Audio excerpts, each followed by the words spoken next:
Determination. Henking ने 1891 में कुछ इंसेक्ट्स में स्पर्मेटोजेनेसिस के जरिए कुछ स्पेसिफिक न्यूक्लियर स्ट्रक्चर को ट्रेस किया था और साथ ही साथ ये देखा था कि उनमें से जो 50% स्पर्म्स हैं वो रिसीव कर रहे हैं और 50% स्पर्म्स रिसीव नहीं कर रहे उस स्ट्रक्चर को। तो उसने उस स्ट्रक्चर को नाम दिया था एक्स बॉडी, ठीक है, बट उसको समझा नहीं पाया।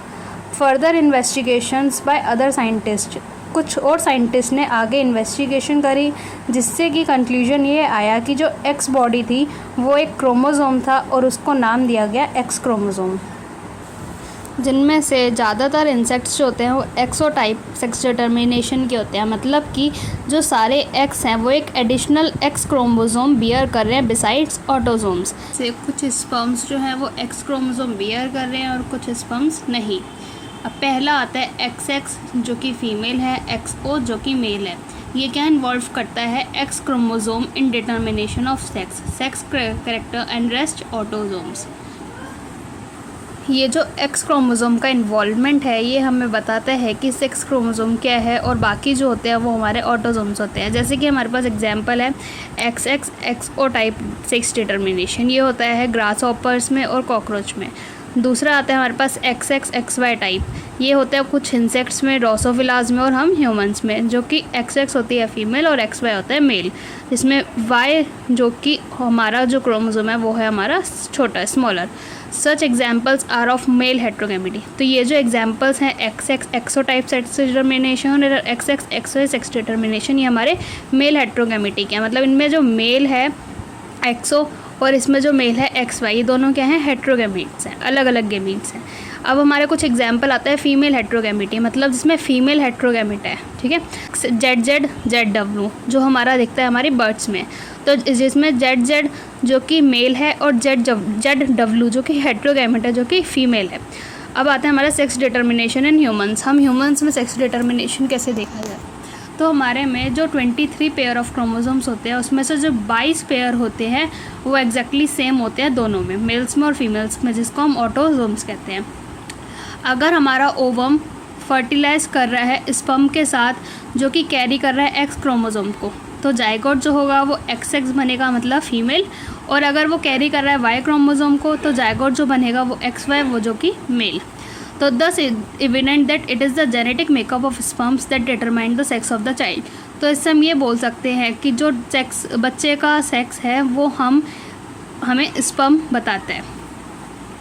Sex determination in honey bee. अब हनी बी में सेक्स डिटर्मिनेशन देखा जाए तो ये बहुत इंपॉर्टेंट है, जिसको हम हेक्साडिप्लॉइड भी कहते हैं, हैप्लोडिप्लॉइड सेक्स डिटर्मिनेशन कहते हैं।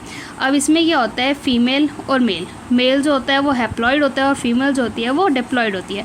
फर्टिलाइज्ड एग से हमारी फीमेल बनती है और अनफर्टिलाइज्ड एग से हमारा मेल बनता है। तो फीमेल का जो कि डिप्लॉइड है उसका क्या हुआ, मियोसिस हुआ। मियोसिस मतलब रिडक्शन डिवीजन हुआ, तो 16 NN, जिससे क्या बना हमारा मेल। अब मेल जो कि हैप्लॉइड था उसकी माइटोसिस हुई, मतलब इक्वेशनल डिवीजन, तो उसने क्या करा हमारे माइटोसिस से N। अब इसके साथ कोई फीमेल एग आके फर्टिलाइज करेगा तो ये क्या बना देगा, इसके साथ कोई एग आके फर्टिलाइज करेगा तो ये फीमेल बना देगा। अब क्या होता है ऑफस्प्रिंग कैसे बनते हैं, स्पर्म और एग के जुड़ने से, जो कि डेवलप करता है क्वीन में या फिर वर्कर में जो कि हमारा है फीमेल। और अगर अनफर्टिलाइज एग है वो हमारा डेवलप होता है मेल में, जिसको हम ड्रोन कहते हैं।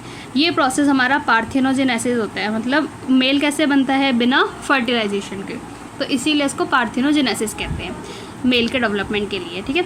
तो also called haplodiploid sex determination. इसमें क्या है, सबसे इंपॉर्टेंट लाइन है, males do not have father and thus can not have sons but have a grandfather and can have grandsons. इसका मतलब क्या है, जो मेल्स हैं उनके पास ना तो फादर होते हैं ना तो उनके बेटे होते हैं, बट उनका ग्रैंडफादर और ग्रैंडसन होते हैं।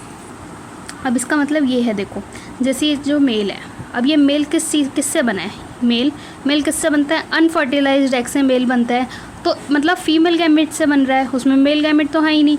तो इसीलिए कहते हैं कि मेल के पास क्या नहीं है, males do not have father, और इसके पास बेटा भी नहीं होता। अब इसका मतलब क्या है, इससे क्या हो रहा है, इसके साथ एक एग आके फर्टिलाइज कर रहा है तो उससे फीमेल बन रही है, और फर्टिलाइज एग आ रहा है तो फर्टिलाइजेशन हो रही है, फर्टिलाइज एग से क्या बनता है, एक फीमेल बनता है, तो यहाँ पे फीमेल बन रही है, मेल तो बन ही नहीं रहा। तो इसीलिए males do not have father and can not have sons but have grandfather and have grandsons. इसका मतलब क्या हुआ, अब देखो जैसे ये फीमेल है, मतलब ये मेल है, मेल अगर मेल क्या हो रहा है, ये जो मेल है ये बन किससे रहा है, उस फर्टिलाइज फीमेल एग से ही तो बन रहा है। तो मतलब इसके जो पापा होंगे, इसके पापा होंगे तो वो इस मेल के क्या होंगे, ग्रैंडफादर, और इसीलिए ऐसे ही क्या होगा, मेल का जो माइटोसिस होता है उससे फीमेल बनती है, तो उस फीमेल के फिर से मियोसिस करके मेल बन रहा है, मतलब उसके पास क्या पोता भी है, तो इसीलिए कैन हैव ग्रैंडसन्स। अब आता है म्यूटेशन। म्यूटेशन क्या होता है, डीएनए के सीक्वेंस में अल्ट्रेशन आना, मतलब चेंज आना। अगर किसी ऑर्गेनिज्म का जीनोटाइप और फिनोटाइप में चेंज आ रहा है तो हम उसको अल्ट्रेशन कहते हैं, ठीक है। In addition to recombination, mutation is another phenomena. Recombination के साथ साथ म्यूटेशन भी एक ऐसा फिनोमिना है जो लीड करता है डीएनए में वेरिएशन को। सिंस जो जीन होता है वो लोकेटेड होता है क्रोमोसोम पे, तो उससे क्या होगा, alteration in chromosome results in abnormalities. तो जो क्रोमोसोम में चेंज आएगा उसकी वजह से एबनॉर्मेलिटीज़ आएंगी या फिर एबिरेशंस आएंगे, जो कि क्रोमोसोमल एबिरेशन होंगे, जो कि हमारे कैंसर सेल्स में ऑब्जर्व किए जाएंगे। Mutation also arise due to change in single base pair of DNA. DNA में अगर सिंगल बेस पेयर में म्यूटेशन आ रहा है तो वो हमारा कहलाएगा पॉइंट म्यूटेशन। जैसे कि एग्जांपल हो गया sickle cell anaemia, deletion and insertion of base pair of DNA. DNA के बेस पेयर आना या फिर उसका बेस पेयर का हटना, उसकी वजह से क्या होता है, एक फ्रेम शिफ्ट म्यूटेशन होता है। अब कई सारे केमिकल और फिजिकल फैक्टर्स हैं जो इंड्यूस कराते हैं म्यूटेशन को, जिसको हम कहते हैं म्यूटाजेंस। अब ये म्यूटाजेंस क्या हैं, वो यूवी रेडिएशंस जो एक ऑर्गेनिज्म में म्यूटेशन कॉज कर रही हैं।